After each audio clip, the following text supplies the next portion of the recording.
Hi, listeners. Welcome to PNB is Listening. And in honor of Mental Health Awareness Month, we have a really special guest joining us. And I think most of you all know me. I am Josh Spell, PNB's consulting therapist. But I think what you probably don't know is that our guest um, and I go way back, probably more than 20 years. Is that right? Yeah, like 20, 21, 22 years. Yeah, Yeah. crazy. So I have the honor of being able to introduce Megan Fairchild. She is a principal ballerina with New York City Ballet. And I'll let you just share a little bit more about you. Okay, cool. I want everyone to know though, we were in the dorms together at SAB, and I mean, literally, I think that's the last time I saw you. But I just have these like wonderful memories of just friendship and I don't know, just such a crazy time so long ago. So weird to I think back to know. all of that and how far we've both come and all of the directions we've gone. So I'm just like so happy to see your face, first of I all. know. Well, and we danced workshop Yes, together. exactly. Exactly. Which is so just like thinking back into that, we did Divertimento number 15. Yeah, totally. Which is going this week at New York City Ballet, Oh but my I'm not gosh. dancing it because I sprained my ankle in the finale in the rehearsal one day. So I'm healing right now, but Oh, yeah, that ballet's still alive and well and still wow. happening here. Full circle moment. Yep. Yeah. So anyways, Yeah. I'll introduce myself. I I've been a principal at New York City Ballet for about 17 and a half years now. And I originally come from Utah, so I consider myself a West Coast girl. And I moved out to New York when I was 16 for my junior year of high school to study at SAB. The next year, my senior year, I got into the company at New York City Ballet, and I've kind of been there ever since. My journey was very rapid to principal, and for that reason, I went through a lot of kind of grief and strife and like struggled mentally and emotionally behind the scenes. And I now looking back at it, I really want to give back to that kind of age of dancer when you have all of those uncertainties and are you hearing that pop and crackle?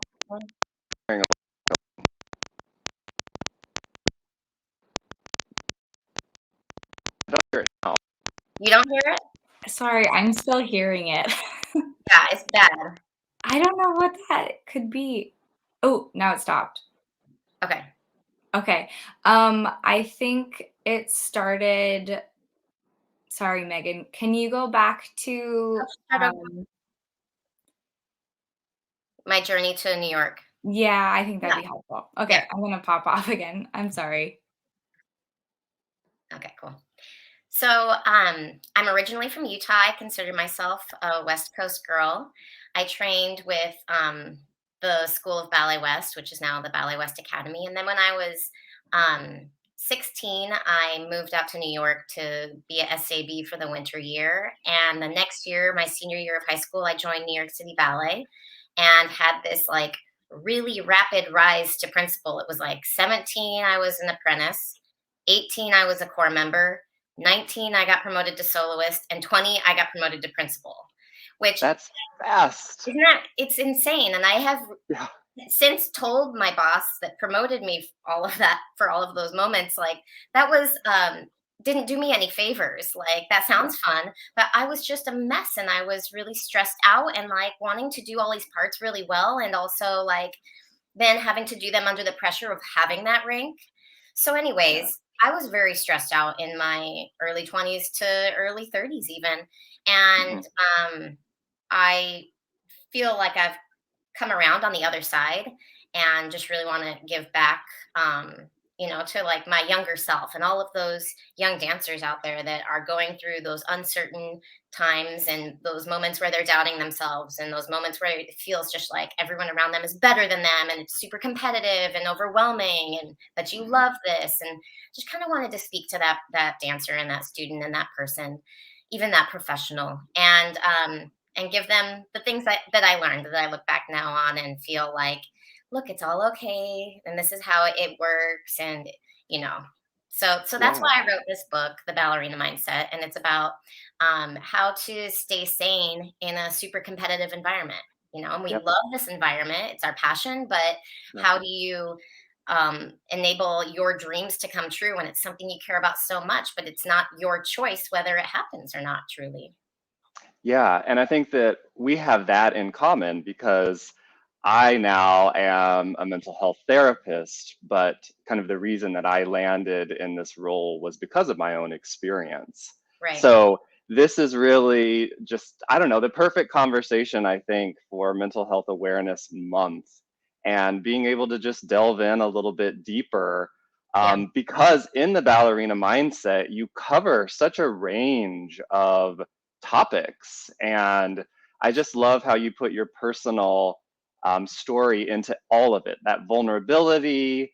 And again, just being very real and authentic with your struggles. And I'm imagining a lot of our listeners think of ballet, right, as this very kind of sparkly, polished performance that you get.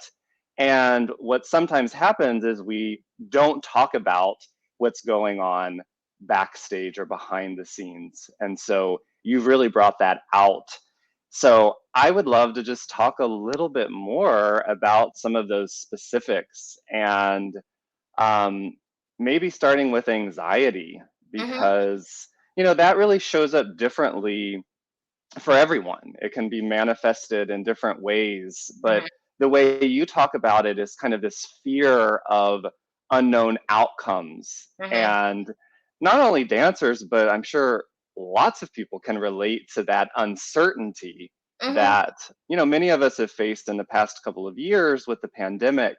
But I just love to hear some tips on how you cope with anxiety now inside and outside of the studio. Yeah. And I would say it's not fear of the unknown completely. It's fear of the unknown when like you're responsible for whether or not it happens or not. Your Yeah, your effort and your focus can make or break it.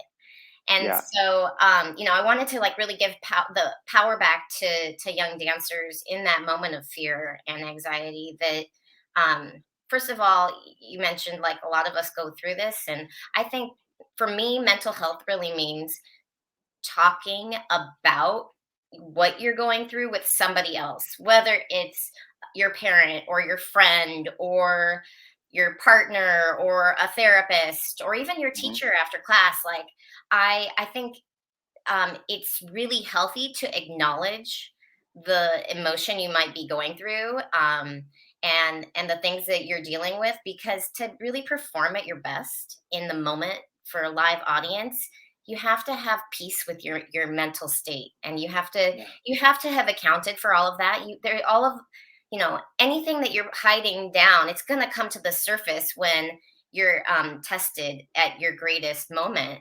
And yeah, so I think really dealing with it before you get to that moment of performance, whether it's an yeah, audition or a spring recital or what have you, or just a class where a director comes in and watches, like talking to a friend, kind of validating each other's feelings, like, oh, you're feeling this way too, like I think that's okay. We're in competition with each other as dancers, but we're also each other's friends, and we're yeah, all going through it together. And so I think what has been kind of um the way we've dealt with it in our industry in the past is like, if you show a weakness and a vulnerability that you're nervous, then you are immediately seen as weak, and you're not going to have that same opportunity. Like you're trying to look stoic and like you can handle everything. And Hmm. I think what I'd like to challenge us all to think is that maybe if you are open with yourself about the way you're feeling, maybe you will perform at your absolute best and you won't be doubting yourself mid pirouette, you know? Yeah. So I think Yeah.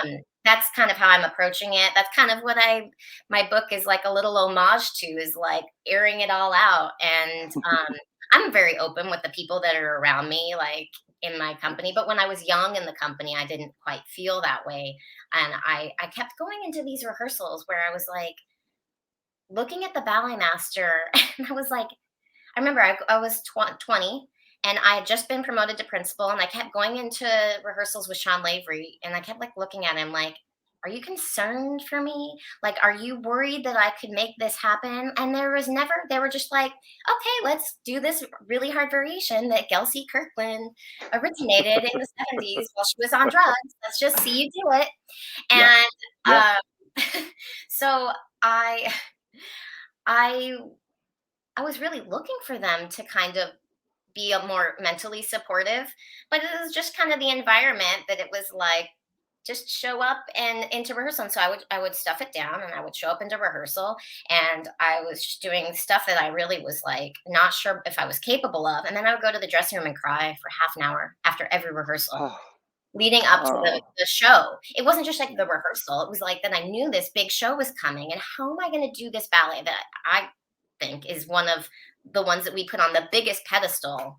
And so, Yes. anyways, coming more full circle with it, I have realized that you cannot substitute anything for experience. And so you Mm, have to have moments of getting pushed out there, which my boss and my ballet masters were doing. But yes. I didn't, I was putting pressure on myself that it had to be absolutely perfect, as we all do as dancers. You know, you have Yep. people breathing down your neck. If I can't make it happen, they'll find somebody else behind me. Yeah.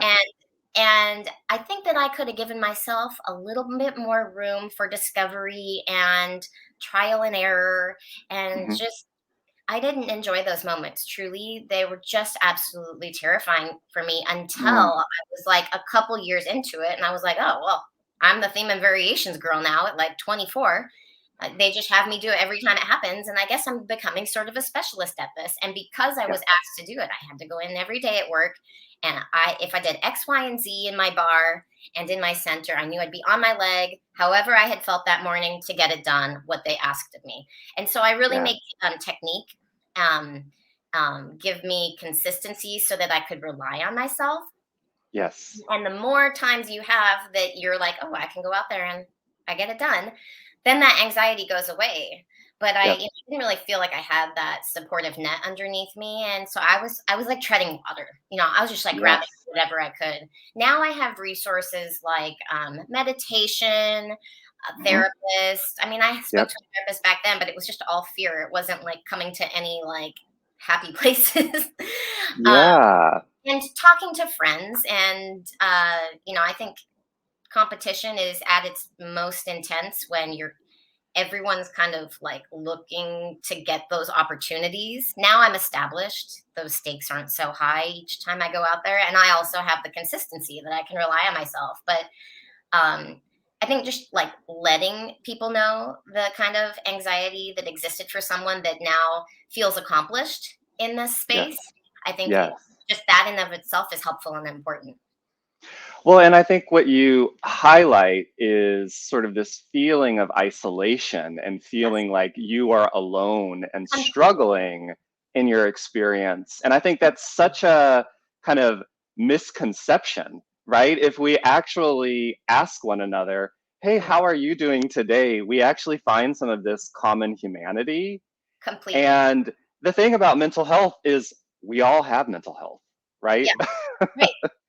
It's like our physical health. Yeah. And it's not a weakness to take time to focus and Yeah. to just acknowledge and to cultivate practices that really strengthen that. Right. And that's what it sounds like for Totally. That's you. exactly what it is. I Yeah. have this one moment I speak about in the book, and I just think about this moment all the time. And now I'm looking back at it, like thinking, I was right before the day that we were doing our first debut, Joaquin and I, for Mhm. Theme and Variations in DC. And he looked at me after class and he was like, "Hey, how you doing?" Like, he's all excited. Like, he's like, the way he revs up is to like, get Yep. going like that. And he's just happy and excited. And maybe there's nerves underneath it, but like I was like, how can you be that way? I Hmm. feel like I just want to cry. And Yep. I looked at him and I was like, good, you know? And I kind of just wish, because we did our careers together, but I'm 8 years younger than him. I kind of wished I Hmm. had said, Joaquin, I'm really nervous. Like, what do you do to get through this? He already performed it before with ABT, but looking back, I wish Yep. that I had allowed myself to ask um, that kind of question to my more senior partner, who seemed to be really just excited to perform. Yes. Yeah, I have a very different experience with that, where it's not a ballet related example, but I was doing an internship in the emergency department. Oh, wow. And, people around me would ask, like, how are you doing? And I'm like, great, because I was taught as a dancer that we Right. just sort of like showed up. And Totally. so there was this exterior that did not match my inner experience. And so I finally remember saying, like, actually, I don't know what I'm doing. And it was one of the most freeing experiences because I didn't have to keep up that facade. Yeah. But we have been trained, like you're saying, to just keep pushing forward because we don't want to miss an opportunity Yeah. and we don't want to be overpassed or overlooked. Yeah. But really, if we just are honest and we say how we're feeling, it actually could, in turn, help our dancing and help Completely. our careers and help our mental health. And enable our superiors to help us. I have no Yes. doubt that all of the people that were teaching me those ballets had had nerves of their own. And Yeah. I never Yeah. got to hear how they dealt with it. Sean Lavery's passed away. Like, so Yes. looking back, it's like you don't have to be perfect for the people that are giving you an opportunity. You can use them as a resource in a responsible way to be like, I've been kind of feeling this way. Like, how did you deal with it when you were younger? I think that's really Yes. valuable. Yeah, and I feel like in your book, that's why this is so valuable now because you are doing that. You are at this level and you have your voice to be able to communicate with so many individuals and reach so many individuals. So I love that you are sort of doing things differently. You Yeah. are the role model saying, hey, you may see me on this broadcast of Nutcracker where I'm just flying through everything effortlessly. However, in order to do that, I had to enlist some strategies. Wasn't it Hotel California? Yeah. I love that. And it's also so you, Megan. Do you It's remember awesome. Ballerina would play that at St. Yes. Louis? That's why I Yes. really liked it. Yeah. Oh my gosh. Love it. Okay. Well, let's get into a little bit more. So you did talk about perfectionism.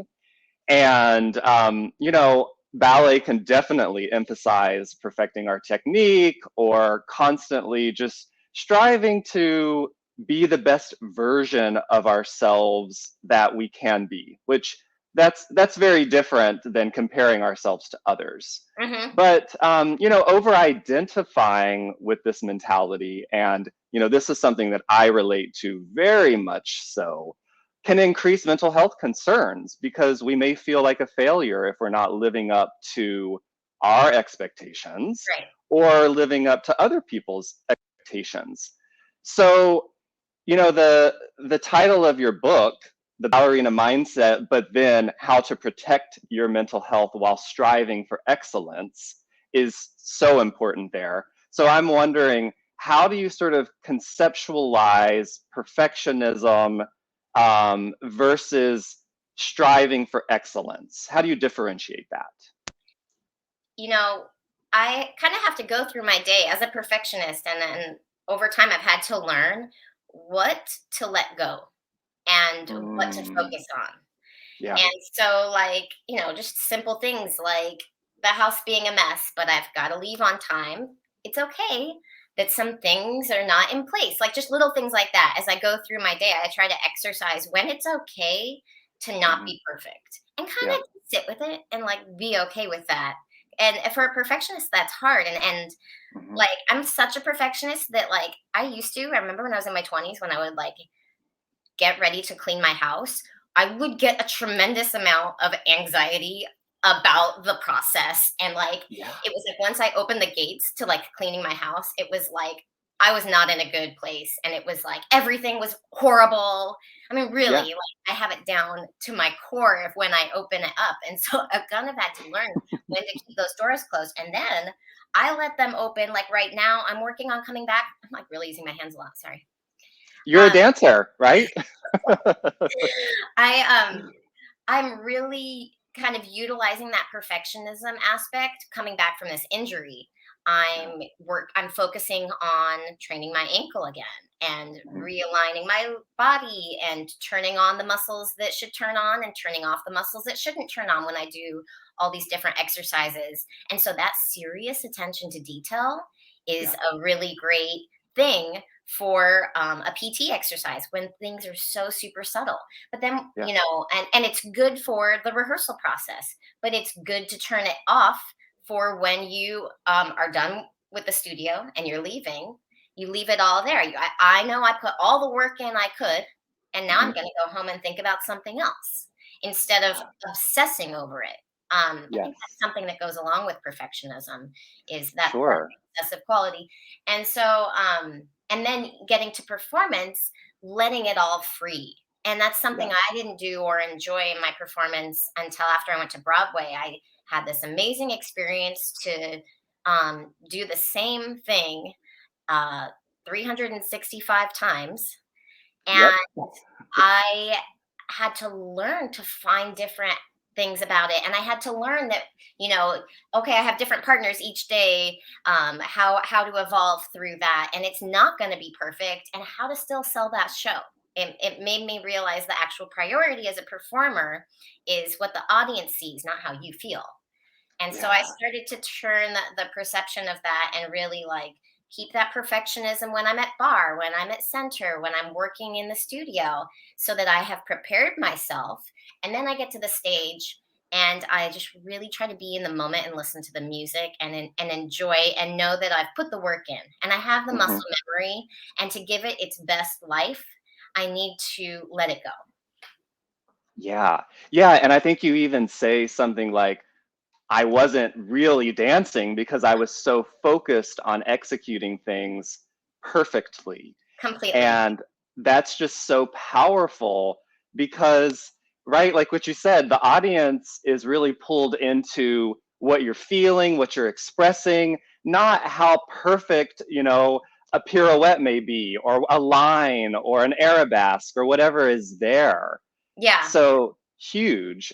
Yeah. Another thing that I want to pull out is kind of this idea of not denying sort of part of your temperament. So, perfectionism, it's kind of the nurture and nature, Hmm. and it's something that many of us have.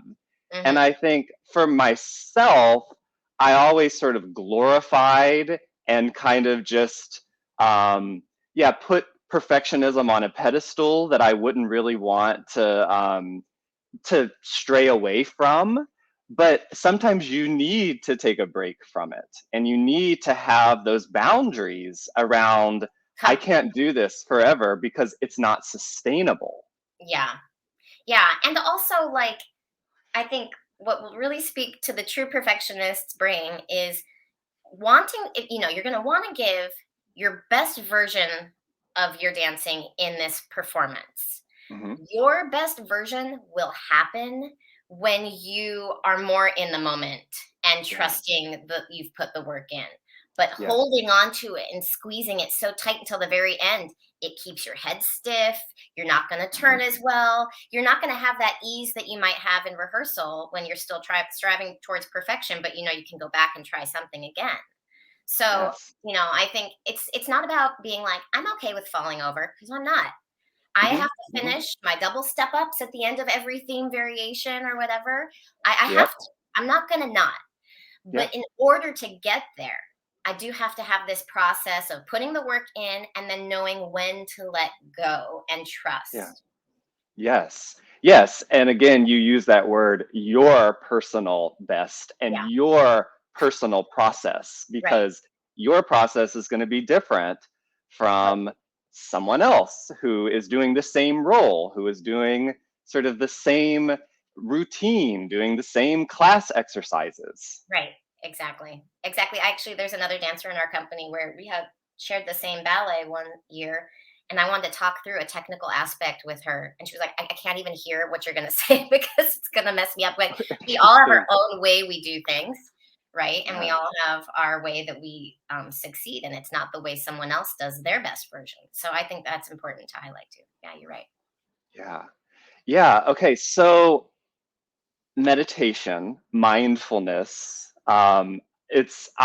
I'm sort of a huge proponent of a practice, Yeah. and just breath work in general, especially for dancers, being able to find your breath, being able to you know practice using your breath, Hmm. engaging with that is so important. But you talk about sort of more of this formal process of transcendental meditation, Hmm. and first, can you just describe a little bit about what that would be for someone who's maybe never heard of that?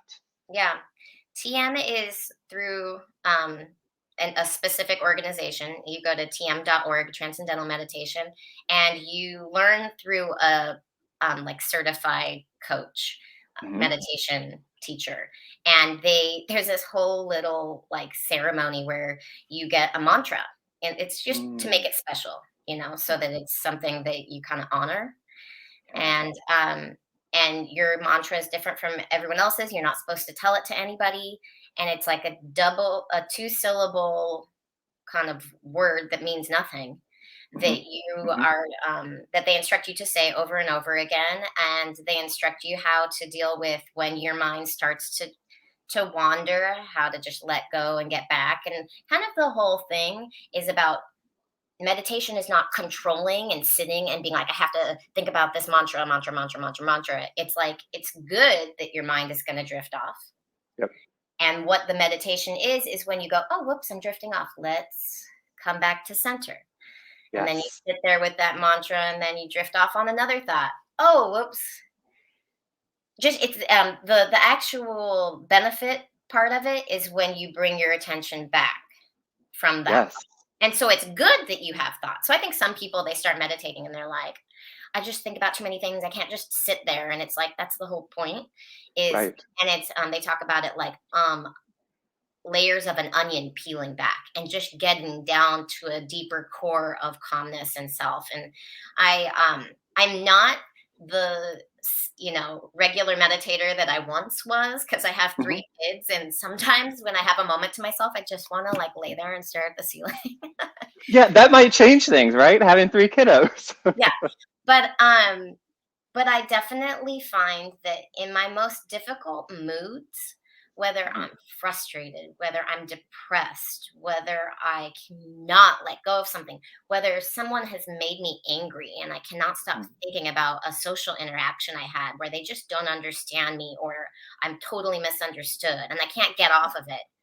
yeah. Meditation is the only thing that rewires my head to kind of start anew. And the way I kind of give um, uh, an analogy is that um, it's like if before you meditate, you're kind of that other side of the Velcro, and the things just keep sticking to you, and every Yes. encounter and interaction, and it's just like really getting like a part of your body. And when I meditate, it's like my whole being turns into silk, and so things can fly at Ah, me, and they just easily fall down to the floor, and it's no yeah. longer like that this person said something that offended me, or that I did a bad, you know, performance, or Yeah. that I got a bad grade in school. Like it kind of is just like a way to like quickly reset and get back at it. Yeah. Yeah. So there's not so much over identification with an event that has happened throughout your day. It Right. kind of builds that resilience. Completely. And I Which think also also, turns into focus on the stage. yeah, exactly. Yeah. Yeah. Yeah. You're laying that foundation for kind of what else is going on in your life. It's Exactly. not completely shutting out your life, but it is sort of integrating your life. Yeah. And I also think it's helpful that you spoke about kind of the utility of your thoughts actually wandering and then coming back, because I think, you know, dancers and individuals maybe listening here, they have an idea about sort of a practice and the repetition of doing a tendu or doing whatever. And I think even that act of bringing your mind back, that's building a muscle, right? That's building sort of this ability to have that resilience and be able Ability to, to focus on nothing. yes, You know? yes, Yeah. yes. It's very Okay, so one more question. We're almost at time here, but I'm wondering, what advice do you have for a dancer who may be experiencing some sort of rejection? Maybe they didn't get into a summer program. Maybe they didn't get into a school that they have really wanted to, or maybe they didn't get a part that they wanted for the end of the year workshop or recital. What would you say? I would say that everybody has a different journey, and Hmm. we all have different places where we're kind of meant to end up. And we also have different speeds that we get there. Hmm. And so, you know, I think a lot of people watching this are maybe dancers, and you're focusing on that. I'm going to be a dancer, dancer, dancer. Yep. And you might be getting rejections that are starting to make you feel like upset. Like, I've heard of dancers pushing through those and becoming amazing principal like Sarah Mearns. She didn't first get accepted to SAB or something crazy like that. So like you can't always just rule it out like a rejection means that you're not going to make something happen. But Yeah. I do encourage people to always keep your options open. I don't Hmm. ever want a student to feel like if they don't get accepted into this summer course or this company that they have nothing else that they care about in life. You know, Right. so I think it's really important to flush out a couple of different things that you care about. Like, what if I just went to school? What would that look like, and how would I really love it and enjoy it? You know, Hmm. maybe I would love if you just made yourself go in a couple of different routes of life and set yourself up so that all of those options are possible, and really try to make them be things that are actually something you'd be interested in doing. I don't think Yeah. anybody should ever end up somewhere where they don't feel like they're liked. You know, you don't want to just Yes. force yourself in on an institution that's like, we're not for you. I think, Hmm. you know, there's something to that would be a kind of miserable existence, right? To Yes. be at a place where they don't believe in you. And Hmm. I would say, your loss, I'm moving on. There's someone out there that is going to appreciate me. And I haven't figured out what it is yet or where it is. And that's kind Yeah. of how my chapter on failure is about my divorce. But that's really how I looked at my dating life. I was Hmm. like, wow, I'm a catch. This is your loss. And I'm going to go find out what's mine. And I think we all have a very specific path for ourselves. I Yeah. think it's important to manifest it. I think it's Yeah. important to write out what you want in life. It can be generalized things, but like, what's important to you and what do you want to see? And don't make it so narrow focused, because then you're going to be disappointed. I mean, same thing with Yes. dating. You can't be looking for this really specific thing. Yeah. You have to keep your mind open. And I think that life happens in a beautiful way, that if we're open to seeing a great opportunity to us when it presents itself, instead of like Hmm. thinking that's not where I was going. I'm not going down that path. Like, I don't care if they offer me that. I don't want that. Yeah. But instead being open to maybe that's not how I thought it was going to come, but maybe that is my opportunity. And Yes. and listening to it, and you know, sleeping on it. For me, I made the best decisions of my life when I became a meditator, because I I just like got more in tune with the universe. I mean, it's Yeah. literally how I decided in the middle of the pandemic, it's time to have a second child, because Wow. I I was really, really angry that the pandemic was holding me back from what was limited years left in my career. Yeah. And I meditated one day in July of 2020, and I was like, I figured it out. If I can use this time to have the size of family that I wanted to have, I didn't mean for 3, but That's another story. that's literally how I came to that moment of I'm gonna have a baby in the pandemic.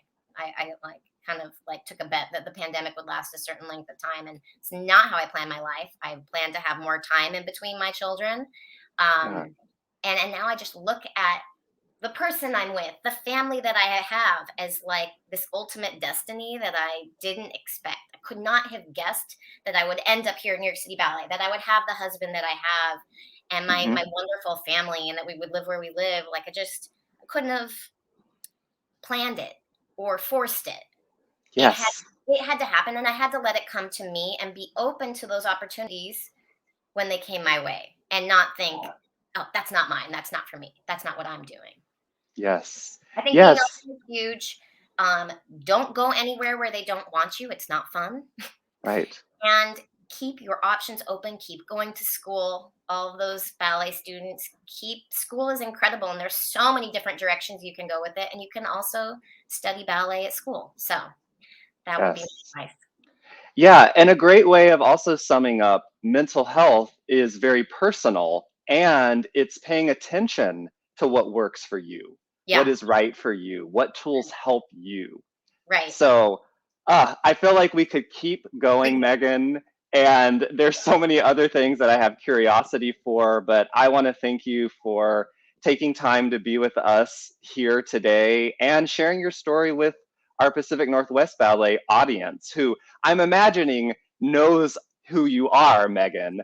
But we get to know you a little bit more personally and intimately. So thank you. And I feel like I'm gonna have to set up a whole nother phone call just so we I can agree. catch up. I agree. Thank you, Josh. Good to All chat. righty. Yes. Take care.